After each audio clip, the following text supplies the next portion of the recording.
ours, but it's not my idea. This is an idea that goes back to the historian of science, I. Bernard Cohen, a great Newton scholar.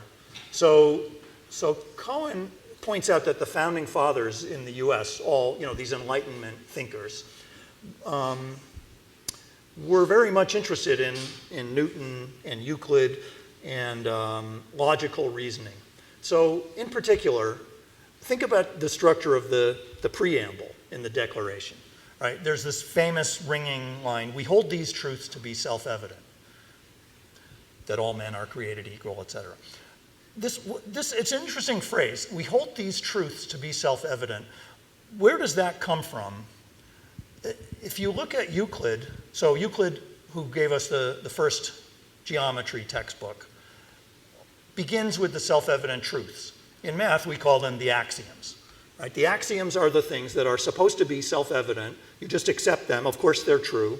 And then, starting with the self-evident truth and commonly agreed upon rules of reasoning, you erect this edifice of propositions and theorems building on the axioms. Now, if you look at the rhetorical structure of the Declaration, it has a Euclidean structure.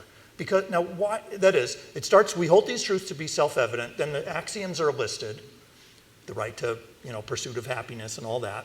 And then there's an argument, and then there's an inescapable conclusion, a theorem, which is essentially that the colonies have the right to separate themselves from the tyrant king. So why would Jefferson have written this Euclidean document? I call it Euclidean. Why? Because rhetorically it goes back to Euclid. But if you look at Newton in the Principia, so Euclid is writing about geometry, but Newton is using this geometrical style of argumentation to write about the world. He has the system of the world where he begins with the proposition, he begins with axioms, which are his laws of motion, and then using logic derives how comets move, how the planets move, the tides. In other words, if you want to make an argument that no one can argue with, to the thinkers of the Enlightenment, the best way you could do it was to use a geometrical style, self-evident truths first, theorems later.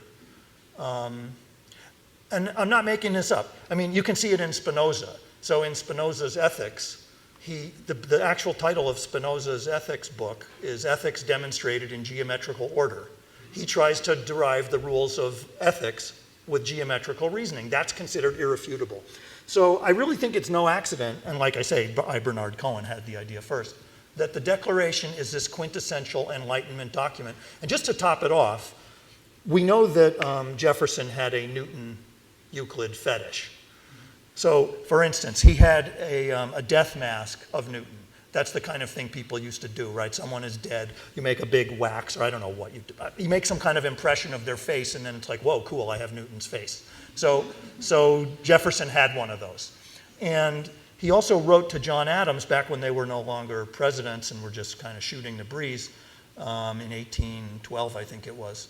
He's writing to John Adams, and he says, I'm really happy to be done with politics. And he says, I've given up reading newspapers for Herodotus and Thucydides, Newton and Euclid, and I find myself much the happier. So that's the argument.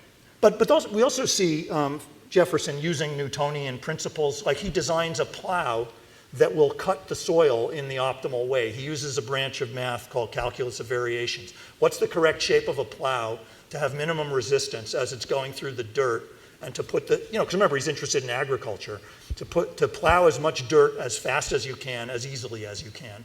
He doesn't know calculus of variations, Jefferson, but he knows that that's what he needs to know, and he gets the help of a professor at Penn to help him design this optimal plow, which you can still see down in Monticello. Is that how you pronounce it? Cello.